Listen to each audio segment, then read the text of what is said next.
نحمده ونصلي ونسلم على رسوله الكريم أما بعد فأعوذ بالله من الشيطان الرجيم بسم الله الرحمن الرحيم والصلاة والسلام عليك يا سيدي يا رسول الله وعلى آلك وأصحابك يا سيدي يا حبيب الله۔ اہل بیت اطہار کے فضائل، ان کی عظمت و شان پر رسول اکرم صلی اللہ علیہ وسلم کے ارشادات و فرمودات جو محدثین نے اپنے عظیم المرتبت کتابوں میں نقل فرمائے ہیں، درج فرمائے ہیں، وہ میں آپ کی خدمت میں عرض کر رہا ہوں۔ حضرت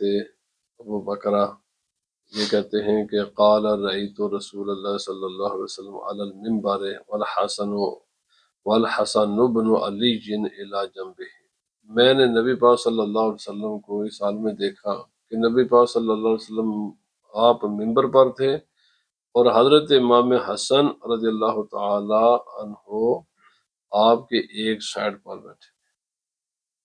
وَهُوَ يُقْبِلُ عَلَى النَّاسِ مَرَّةً عَلَيْهِ وَعَلَيْهِ أُخْرَى، ایک مرتبہ نبی پاک صلی اللہ علیہ وسلم حضرت امام حسن کو دیکھتے اور پھر ایک مرتبہ لوگوں کی طرف مخاطب ہوتے۔ وَيَقُولُ، پھر نبی پاک صلی اللہ علیہ وسلم نے لوگوں سے فرمایا، إِنَّ ابْنِي هَذَا سَيِّدٌ، میرا یہ شہزادہ، میرا یہ بیٹا سید ہے۔ اسی لیے ہم سادات کرام کو سید کہتے ہیں کہ نبی پاک صلی اللہ علیہ وسلم نے ان کو سید فرمایا ہے، یہ سردار ہیں۔ وَلَعَلَّ اللَّهَ أَن يُصْلِحَ بِهِ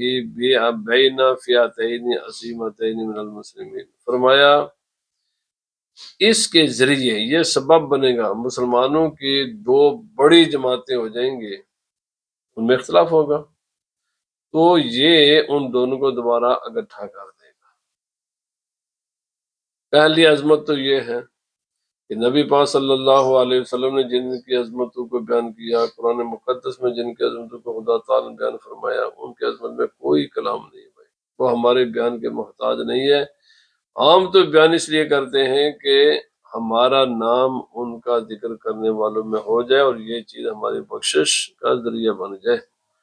وہ کسی کے محتاج نہیں ہے۔ اللہ پاک نے انہیں عظمتیں عطا کی ہیں، اللہ تعالیٰ نے انہیں شان عطا کی ہیں۔ نبی پاک صلی اللہ علیہ وسلم فرمایا یہ واقعہ بہت کم از کم کوئی 30 سال کے بعد ہوا ہے کہ مسلمانوں کی دو جماعتیں بن گئی، کیونکہ خلفائے راشدین حضرت سیدنا ابو بکر صدیق رضی اللہ تعالیٰ کے زمانے میں ایک ہی سب پوری ایک ہی حکومت تھی، ایک ہی خلافت تھی۔ حضرت سیدنا عمر رضی اللہ تعالیٰ عنہ کے زمانے میں بھی کوئی اختلاف نہیں تھا، حضرت سیدنا عثمان غنی رضی اللہ تعالی عنہ کے زمانے میں بھی کوئی اختلاف تھا، اور نبی نے فرمایا تھا یہ ہوگا۔ میں یہاں پر ایک چونکہ آپ کا ذکر آ گیا تو یہاں پر میں یہ بھی یاد کرتا چلو جو نبی پاک صلی اللہ علیہ وسلم نے فرمایا تھا کہ جب حضرت سیدنا عثمان غنی رضی اللہ تعالی عنہ شہید ہوں گے تو پھر اختلافات کا ایک ایسا دروازہ کھلے گا، فتنے کے ایک ایسا دروازہ کھلے گا، پھر قیامت تک بند نہیں ہوگا۔ نبی نے فرمایا تھا، اور اس کا آغاز بھی بتا دیا تھا کہ اس کا آغاز حضرت سیدنا عثمان غنی رضی اللہ تعالی عنہ کی شہادت سے ہوگا۔ حدیث میں بڑے واضح یہ چیزیں موجود ہیں، حتیٰ کہ پھر بعد میں یہ اختلاف ہو گیا، حضرت علی شیر خدا رضی اللہ تعالی عنہ اور حضرت امیر معاویہ رضی اللہ تعالی عنہ میں، اور اس سے حضرت عثمان غنی رضی اللہ تعالی عنہ کے خون ہی پر اختلاف ہوا تھا کہ بھائی ان قاتلین سے جنہوں نے حضرت عثمان غنی رضی اللہ تعالی عنہ کو شہید کیا کہ ان کے خون کا قصاص لیا جائے، یہی مطالبہ، یہی بنیاد بنی تھی اختلاف کی۔ اسی وجہ سے اب ہمیں علماء جو حکم ہے میں یہاں پر یہ بھی عرض کرتا چلا، کیونکہ یہاں پر جو دو بڑی جنگیں ہوئی ہیں، جنگ جمل اور جنگ صفین، جس میں سینکڑوں نہیں ہزاروں کی تعداد میں شہادتیں ہوئیں، دونوں ہی حق پر تھے۔ ہمارا اہل سنت و جماعت کا عقیدہ یہ ہے کہ دونوں طرف صحابہ کرام تھے، یہ ایک اجتہادی مسئلہ تھا، اور اجتہاد میں ایک خطا پر ہوتا ہے، ایک ثواب پر ہوتا ہے، تو مسئلہ نبی پاک صلی اللہ علیہ وسلم فرمائے جب کوئی انسان اجتہاد کرے، اللہ کے رضا کے لیے سوچے اور کسی نتیجے پر پہنچے، وہ اگر وہ غلطی پر ہے پھر بھی اللہ اسے ثواب عطا فرماتا ہے، اور اگر وہ ہے ہی درست ہے تو پھر اللہ پاک اسے ڈبل ثواب عطا فرماتا ہے۔ تو اس مسئلے میں ثواب تو حضرت علی رضی اللہ تعالیٰ عنہ، یعنی جو رائے صاحب رائے تھی وہ حضرت علی رضی اللہ تعالیٰ عنہ پہ تھی، لیکن ہم حضرت امیر معاویہ رضی اللہ تعالیٰ عنہ کو پر بھی تان نہیں کر سکتے، کیونکہ اجتہادی مسئلہ ہے یہ، اجتہادی مسئلے میں دو رائے ہو سکتی ہیں، خود نبی پاک صلی اللہ علیہ وسلم فرمائے دو رائے ہیں اور دونوں ہی باعث ثواب ہوں گے، دونوں ہی شہید ہیں۔ اور کبھی بھی حضرت نہ تو حضرت علی شیر خدا رضی اللہ تعالیٰ عنہ نے کبھی یہ کہا کہ جو حضرت امیر معاویہ رضی اللہ تعالیٰ عنہ کی طرف جو لوگ جنہوں نے جام شاہ نوش کیا وہ شہید نہیں ہے، یا ان کے کسی قسم کے ان پر کوئی بات کی ہو، یا حضرت امیر معاویہ رضی اللہ تعالیٰ عنہ کبھی کہا کہ جو حضرت علی شیر خدا رضی اللہ تعالیٰ عنہ کا میاں جو ان کی طرف سے شہید ہو وہ شہید ہیں، بھائی دونوں شہید ہیں۔ یہ ہونا تھا، نبی صلی اللہ علیہ وسلم فرمایا یہ ایک اللہ کی تقدیر ہے، انسان تقدیر کو ٹال نہیں سکتا۔ پھر حضرت علی شیر خدا رضی اللہ تعالیٰ عنہ کی شہادت کے بعد حضرت امام حسن رضی اللہ تعالیٰ عنہ خلیفہ بنے، لیکن پھر بھی تقسیم تھی، تو پھر آپ نے حضرت امیر معاویہ رضی اللہ تعالیٰ عنہ نے ایک سفید کاغذ بھیجا حضرت امام حسن رضی اللہ تعالیٰ عنہ کی خدمت میں کہ جو بھی آپ اس بار لکھ دیں گے مجھے قبول ہے۔ تو چونکہ نبی پاک صلی اللہ علیہ وسلم نے فرمایا کہ یہ میرا وہ شہزادہ ہے کہ جو مسلمانوں کو آپس میں دوبارہ ملا دے گا۔ اچھا، پھر یہاں حدیث پاک میں بھی غور و فکر کریں، نبی پاک صلی اللہ علیہ وسلم نے کسی ایک کو بھی کہا کہ وہ مسلمان نہیں ہے، دونوں کو فرمایا مسلمان ہے۔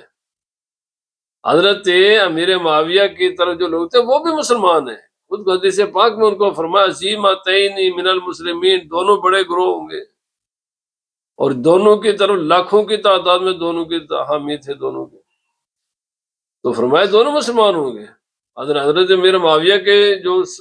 آپ کا ساتھ دینے والے ان کو نبی نے مسلمان فرمایا، اور حضرت علی شیر خدا، تو حضرت امام حسن رضی اللہ تعالیٰ عنہ نے پھر اپنے خلافت سے دستبردار ہو کر حضرت امیر معاویہ رضی اللہ تعالیٰ عنہ کی سپرد کی، تو یہ مسلمان دوبارہ آپس میں یونائٹ ہوں گے دوبارہ۔ یہ اس کی طرف اشارہ ہے، نبی صلی اللہ علیہ وسلم فرمایا یہ میرا یہ وہ شہزادہ ہے کہ جب مسلمانوں میں ایک بڑا اختلاف، اور یاد رکھ لیں آج کل لوگ بھی بڑا، بھائی اختلاف کوئی بڑی بات نہیں، اختلاف نہیں بڑی بات، اصل مسئلہ ہے خلاف۔ جب کوئی بھی سوچنے والا اللہ کے رضا کے لیے غور و فکر کرے، کسی ایک نتیجے پر پہنچے، غلطی غور و فکر میں غلطی کا امکان رہتا ہے، لیکن اس غلطی پر خدا تعالیٰ بندے کو اجر عطا فرماتا ہے۔ دو آدمی کی ایک رائے یہ ادھر ہو جائے، دوسرے کی رائے ادھر ہو جائے، دونوں ٹھیک ہوں گے، اور یہ فیصلہ آپ کا یا میرا نہیں ہے، یہ فیصلہ قرآن پاک کا بھی ہے، یہ فیصلہ نبی پاک صلی اللہ علیہ وسلم کا بھی ہے۔ خود قرآن پاک میں ایسی آیتیں موجود ہیں کہ جہاں پر ایک بات کے دو فیصلے کیے گئے اور خدا تعالیٰ نے فرمایا دونوں ٹھیک تھے، دونوں فیصلے، دو چیزیں، دو ایک بات کے غور و فکر کرنے کے بعد ایک انسان اس نتیجے پر پہنچتا ہے، جیسے کہ حضرت اب وقت نہیں میں وارد کرتا چلا جاؤں، حضرت داؤد علیہ السلام اور حضرت سلیمان علیہ السلام کے دو فیصلے قرآن پاک میں موجود ہیں، دونوں کے باپ بھی اللہ کے نبی ہیں، بیٹے بھی اللہ کے نبی ہیں، مقدمہ ایک پیش ہوا، باپ کا فیصلہ الگ تھا، بیٹے کا فیصلہ الگ تھا، لیکن حضرت سلمان علیہ السلام کا فیصلہ، وہ دونوں فیصلے دونوں درست تھے، لیکن اس میں جو نا گہرائی زیادہ تھی حضرت سلمان علیہ السلام کے فیصلے میں۔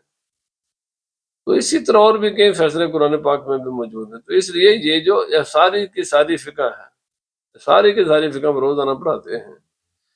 بھائی امام اعظم امام ابو حنیفہ کے سارے فیصلے درست ہیں، امام شافعی علیہ الرحمہ کے سارے فیصلے درست ہیں، حضرت امام مالک کے سارے فیصلے درست ہیں، حضرت امام احمد بن حنبل کے سارے فیصلے درست۔ یہ تو نہیں ہو سکتا جی چار فیصلے چار ہوں، فیصلے درست کیوں ہیں؟ یہ چاروں نے جو غور و فکر کیا قرآن و پاک قرآن و سنت میں اللہ کے رضا کے لیے، ان میں کوئی نفسانی چیز نہیں تھی، جو بھی انہوں نے کیا وہ اللہ کے رضا کے لیے کیا، اللہ کے رضا کے لیے جب کیا، غور و فکر کیا تمام معاملات پر، تو ایک نے ایک نتیجہ نکالا، دوسرے نے دوسرا نتیجہ نکالا، تیسرے نے تیسرا نتیجہ نکالا، جو بھی نتائج ہیں امت، ہاں یہ نہیں ہے کہ میں یا آپ اپنی مرضی سے ان پر عمل کریں، پھر اس امام کی تقلید کریں اور اس کے وہ فیصلوں پر عمل کریں، بالکل درست ہے، کوئی کسی کا کوئی مسئلہ نہیں ہے۔ ہاں یہ جو آج کے لوگ نے نا غیر مقلدین اپنی مرضی سے عمل کرنا، بھائی اس کی اجازت نہیں ہے، یہ تو آپ کے پاس کیا اختیار ہے؟ آپ کو کیا رائٹ ہے کہ ایک امام کے رائے کو غلط قرار دینے کا، دوسرے کو صحیح قرار دینے کا؟ یہ کہ آپ کو رائٹ کریں، یہ تو دنیا کو حکومت نے قرار دی کہ کسی کو اجازت دیتی چیز ہے کہ اتنے اسلام میں آپ دنیا میں کوئی حکومت کسی کو اجازت نہیں دیتی اس قسم کا کام کرنے کی، تو چیز ہے کہ اسلام میں آپ کو اجازت مل جائے، آپ من مانی کریں۔ حضرت عبد الرحمن بن ابی نعیم کہتے ہیں کہ میں نے نبی پاک صلی اللہ علیہ وسلم کو فرماتے ہوئے سنا، نہ میں نے حضرت عبداللہ بن عمر رضی اللہ تعالیٰ عنہ کو کہ عراق کا ایک آدمی آیا، حج کے دن تھے، حضرت عبداللہ بن عمر رضی اللہ تعالیٰ عنہ کے پاس آیا اور اگر مسئلہ کیا پوچھا، مسئلہ یہ پوچھا کہ جو آدمی جب حالت احرام میں ہوتا ہے نا تو شکار کرنے کی اجازت نہیں ہے، کوئی کسی قسم کا شکار نہیں کر سکتا، بلکہ نہ خود اشارہ، وہ خود شکار نہیں کر سکتا، بلکہ شکار کی طرف محرم یعنی حالت احرام میں انسان اشارہ بھی نہیں کر سکتا، ٹھیک ہے، کسی کو کہہ بھی نہیں سکتا۔ تو اس نے مسئلہ یہ پوچھا کہ مکھی کا شکار کرنا کیسا ہے، یعنی مکھی اس کو ہے تو یہ بھی جان ماری ہے نا۔ تو حضرت عبداللہ بن عمر رضی اللہ تعالیٰ عنہ نے فرمایا کمال بات ہے کہ مجھ سے مسئلہ کیا پوچھ رہا ہے، اور اس قسم کا آج بھی ہے۔ فرمایا حالت احرام میں مکھی کا قتل کرنا یہ حالت احرام میں جائز ہے نجائز ہے، حالانکہ یسألونی عن الذباب وقد قاتلوا بنت رسول اللہ صلی اللہ علیہ وسلم، یہ وہ عراقی لوگ ہیں کہ جنہوں نے نبی پاک صلی اللہ علیہ وسلم کے شہزادے کو حضرت فاطمہ کے لخت جگر کو شہید کیا ہوا، اس وقت نہیں انہوں نے سوچا آج مکھی کا پوچھتے ہیں، جیسے آج کل میں نے کہا کہ میں یہ مسئلہ کہ ظالم کے وجہ تم اتنے بڑے گناہ کرتے ہو ان کے بارے میں تم نے کبھی نہیں علماء سے پوچھا، یہ ہم کر سکتے نہیں کر سکتے، چھوٹی چھوٹی باتوں کا پوچھتے ہو۔ حضرت عبداللہ بن عمر رضی اللہ تعالیٰ عنہما نے بھی یہ فرمایا تھا مکھی کے بارے میں تم نے پوچھنا یہ سوچ لے کہ حالت احرام میں مکھی مار سکتے ہیں کہ نہیں مار سکتے، یہ نہیں تم نے سوچا کہ نبی پاک صلی اللہ علیہ وسلم کے شہزادے کو تم شہید کر سکتے کہ نہیں کر سکتے۔ فرمایا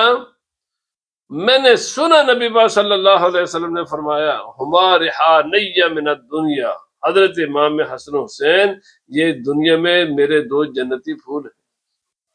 تم نے جنتی پھولوں کو نبی پاک صلی اللہ علیہ وسلم کو جن کو سونگا کرتے تھے، نبی پاک کے شہزادوں کو قتل کرتے ہوئے شہید کرتے ہوئے، تم نے سوچا نہیں آج یہ سوچنے آگے مجھے مسئلہ پوچھنے آگے ہو کہ جناب مکھی حالت احرام میں مار سکتا ہے کہ نہیں مار سکتا،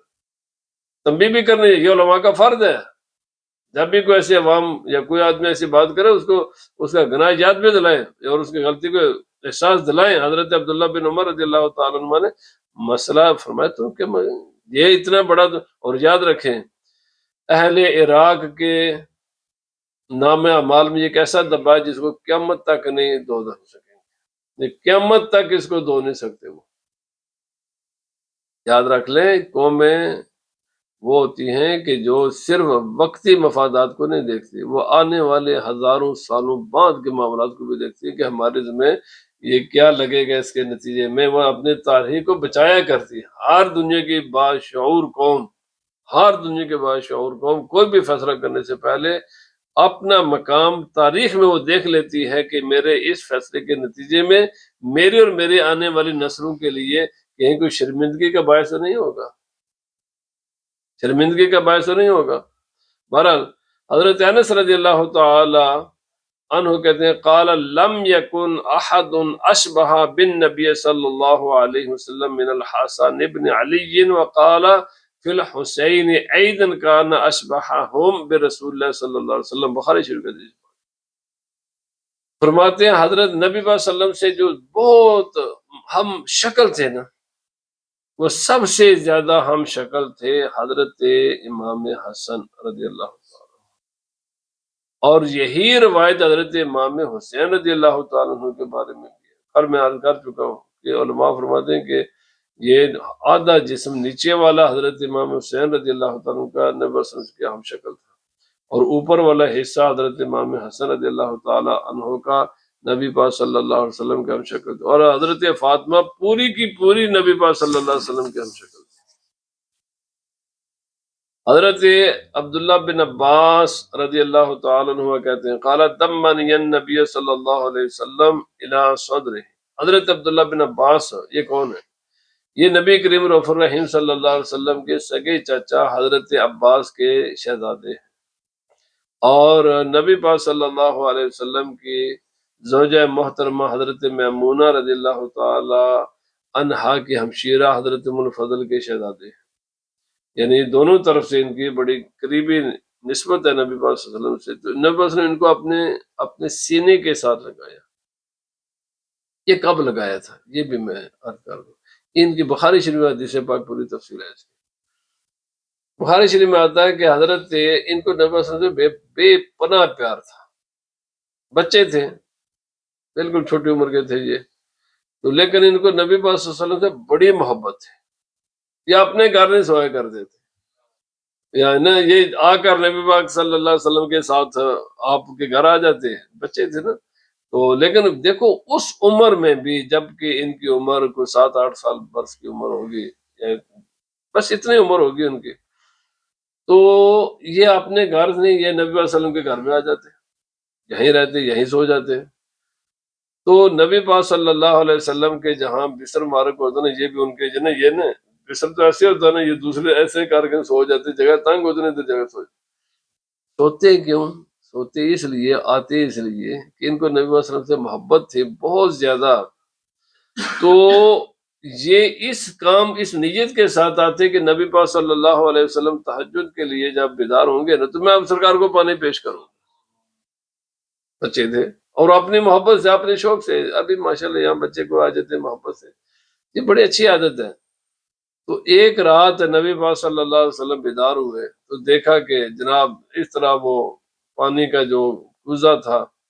اس کو پکڑے ہوئے اور انتظار کریں کہ نبی پاک صلی اللہ علیہ وسلم کو حج سے واپس ہونے میں سرکار کو پانی پیش کروں.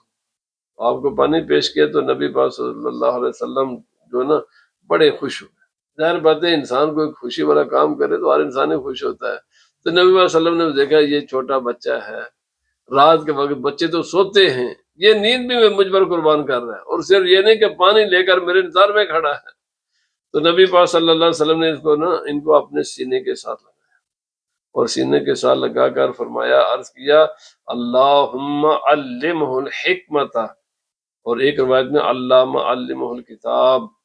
یا اللہ پاک ان کو حکمت عطا فرما، قرآن کی سمجھ عطا فرما، دین کی سمجھ عطا فرما، قرآن کا علم عطا فرما. علم علماء فرماتے ہیں علم، ہر علم ہی بڑی شان والا، ہر علم، لیکن علموں میں سب سے اعلیٰ رتبہ کس کا ہوتا ہے؟ فقہ کا ہوتا ہے، کیونکہ قرآن پاک نے علم کو، فقہ کو الگ بیان کیا. قرآن پاک میں فقہ کی عظمت و شان کو اللہ تعالیٰ نے، اللہ کسی کا عالم ہونا اپنے مکبر بڑی بات ہے، کوئی بھی علم کی کسی شاخ کا کوئی بڑا عالم بن جائے. میں کل ہی پڑھ رہا تھا تفسیر روح البیان میں کہ عقائد کے بعد، اور یہ بہترین جو ہے نا یہ زبان صرف ناو علماء فرماتے یہ بھی یہ نا ماں سمجھ کے صرف ناو کا پڑھنا یہ معمولی بات ہے. فرمایا یہ اس کا بھی اتنا ہی ثواب ہے جیسے بخاری مسلم پڑھنے کا ثواب، کیونکہ اس کے بغیر تو تم ان کو سمجھو گے نہیں. تو اس تفسیر میں بھی پھر یہ مسئلہ میں نے پڑھا تو مجھے مزید مسرت خوشی ہوئی کہ بھائی خالصتاً آپ عربی زبان پڑھیں،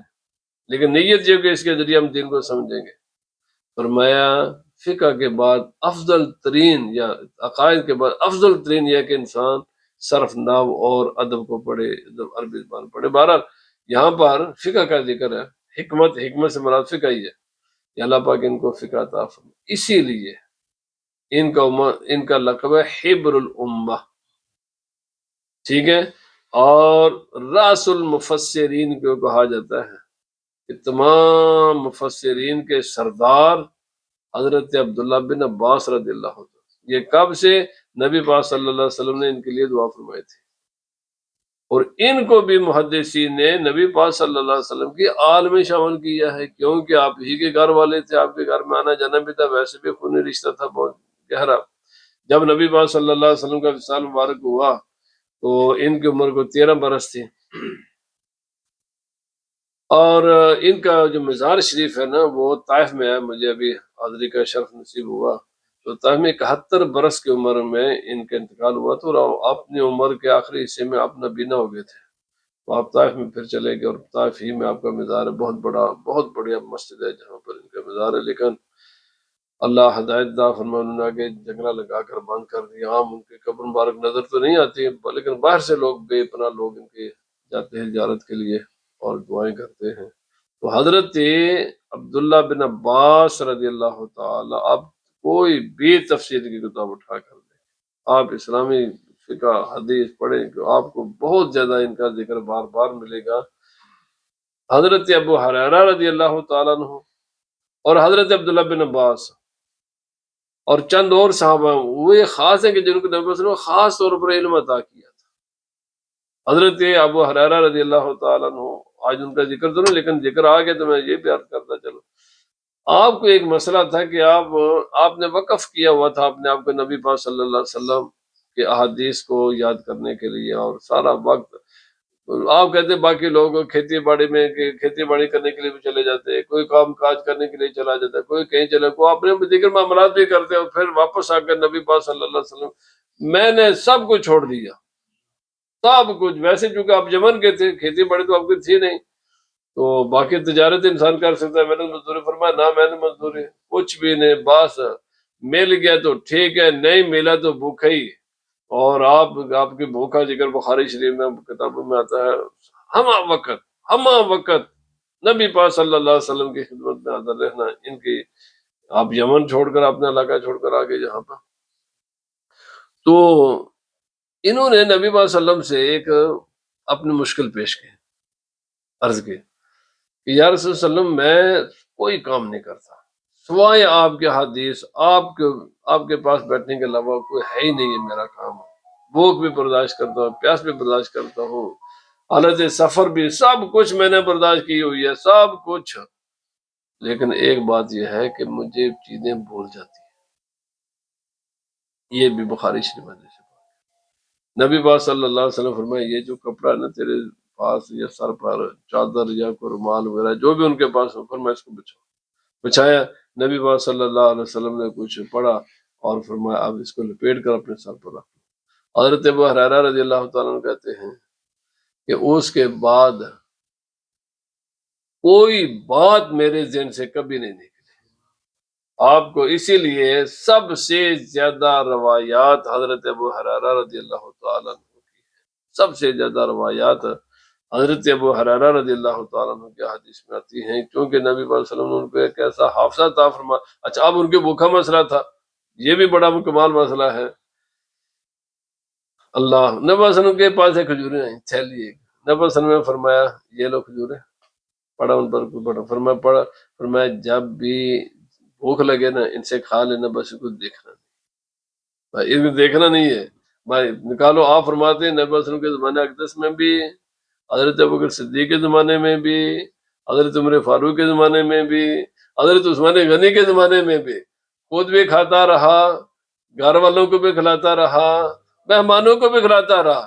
وہ کھجوروں کے تھیلے ختم نہیں ہوئے حتیٰ کہ جس روز حضرت عثمان غنی رضی اللہ تعالیٰ عنہ شہید ہوئے اس دن وہ ختم ہو گئی. کیونکہ نبی سے فرمایا اس دن یہ دروازہ کھلے گا فتنے کا، پھر بند نہیں ہوگا، برکت یہ سب اٹھا لی جائے گی اس دن. وہ چونکہ پوائنٹ تھا کہ جس کے بعد تو فرما اس دن یہ ختم ہوئی. تو بہرحال حضرت عبداللہ بن عباس رضی اللہ تعالی عنہما، ان کو امام بخاری نے نبی پاک صلی اللہ علیہ وسلم کے اہل بیت پاک ہی کے باب میں ذکر کیا. پھر آپ ہی سے یہ روایت ہے، فرمایا یہ اگلی حدیث میں وہ پھر مزید ہے، یہ متفق علیہ حدیث پاک ہے. نبی پاک صلی اللہ علیہ وسلم بیت الخلاء میں، ٹوائلٹ جس کو ہم کہتے ہیں، اس میں تشریف لے گئے تو میں نے نا سرکار کے لیے وضو کا پانی تیار کر کے رکھا ہوا تھا. جب نبی پاک صلی اللہ علیہ وسلم باہر نکلے تو نبی نے فرمایا یہ کس نے پانی رکھا بھائی؟ تو میں نے کہا میں. تو نبی پاک صلی اللہ علیہ وسلم خوش ہوئے، آپ نے فرمایا اللہم فقہہ فی الدین، یا اللہ پاک اس کو دین کی فقاہت، فقہ عطا فرما، علم فقہ. تو بھائی پھر علم فقہ کے اس بلندی پر آپ پہنچے کہ آج کے میں عرض کروں یہاں پر 1400 سال کے بعد ایسی آپ کی بعض ایسے آپ کے علمی ہوتی ہیں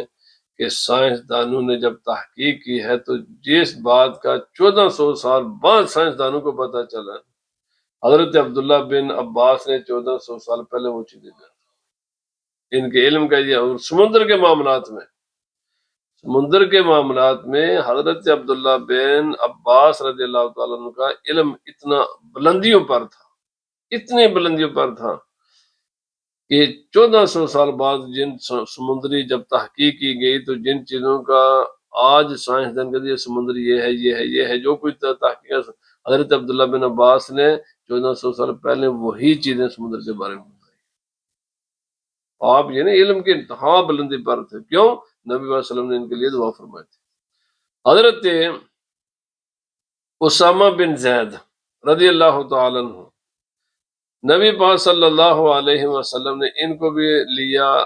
اور میں بھی عرض کرتا ہوں، اور حضرت امام حسن کو لیا، فیقول، اور نبی صلی اللہ علیہ وسلم دونوں کو لے کر فرماتے اللہم احبہما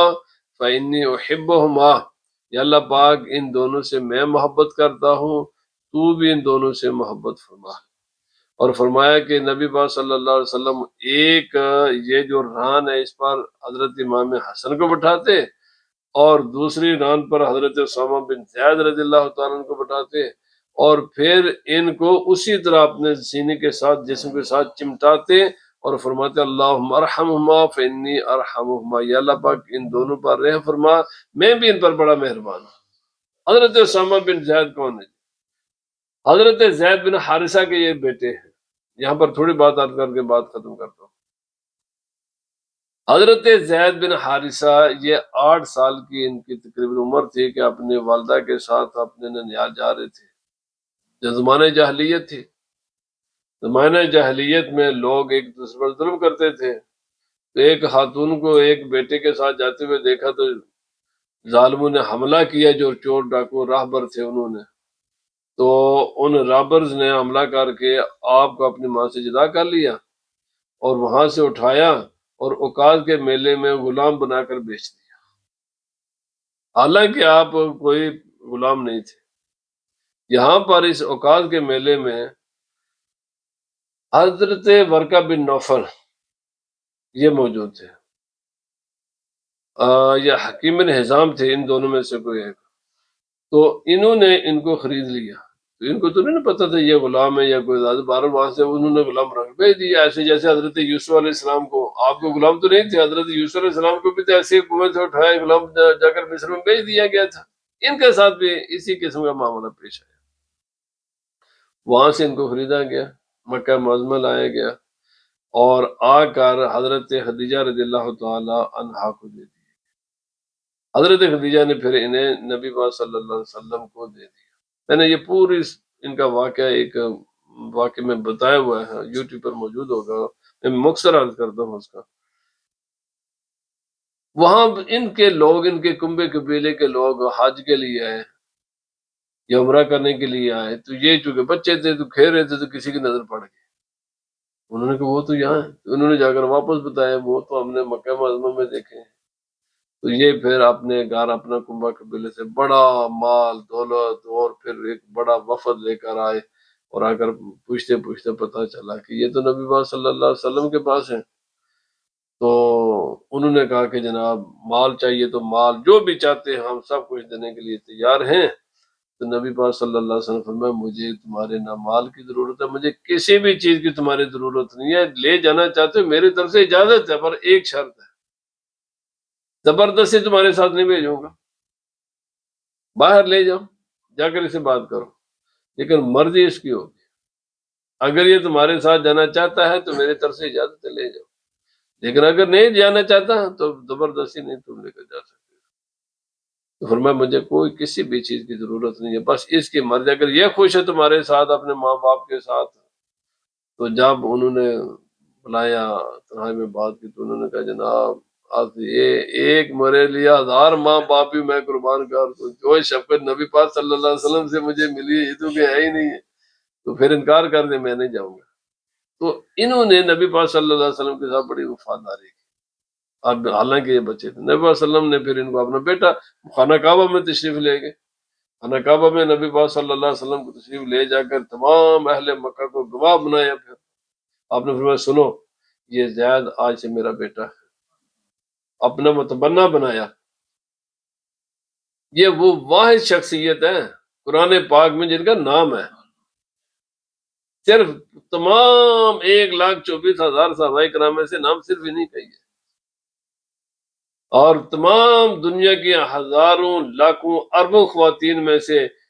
صرف حضرت مریم کا نام ہے قرآن پاک، کسی خاتون کا نام نہیں حضرت مریم کے سوا، اور کسی یعنی حضرت زید کے علاوہ کسی صحابی کا نام نہیں ہے۔ اور یہ کیوں کہ یہ نبی صلی اللہ علیہ وسلم کے ساتھ انہوں نے وفا کی، انتہا کی تھی۔ 25 برس میں جنگ موتا میں یہ شہید۔ یہ حضرت جو اسامہ ہے نا یہ انہی کے بیٹے تھے، نبی پاک صلی اللہ علیہ وسلم کو ان سے بڑا پیار تھا کیونکہ یہ ان کے بیٹے تھے نا، تو نبی پاک صلی اللہ علیہ وسلم حضرت اسامہ بن زید سے بڑا پیار فرمایا کرتے تھے، اور نبی صلی اللہ علیہ وسلم ان کو حضرت اسامہ بن زید ان دونوں کے آپ حالات زندگی پڑھے، انہوں نے کیا کیا اسلام کے لیے، نبی پاک صلی اللہ علیہ وسلم کی وفاداری میں کیا کیا یعنی کارنامے انجام دیے ہیں، حتیٰ کہ 25 سال کی عمر میں وہ اللہ کی راہ میں شہید ہوئے۔ نبی صلی اللہ علیہ وسلم ان کو ایک لشکر کا سپہ سالار بنا کر بھیجا تھا موتا کا، ان میں آپ، اور پھر حضرت اسامہ بن زیاد نے بھی نبی صلی اللہ علیہ وسلم نے جو پہلا لشکر بھیجا انہی کی سرکردگی میں ہی بھیجا، تو جب کہ ان کی عمر 18 برس سال آپ کی عمر تھی۔ تو نبی پاک صلی اللہ علیہ وسلم جس طرح اپنے نواسے سے پیار فرماتے نا، اسی طرح اپنے اس غلام سے بھی پیار فرماتے حضرت اسامہ بن زیاد رضی اللہ عنہ، جو آپ کے متبنہ کا بیٹا تھا۔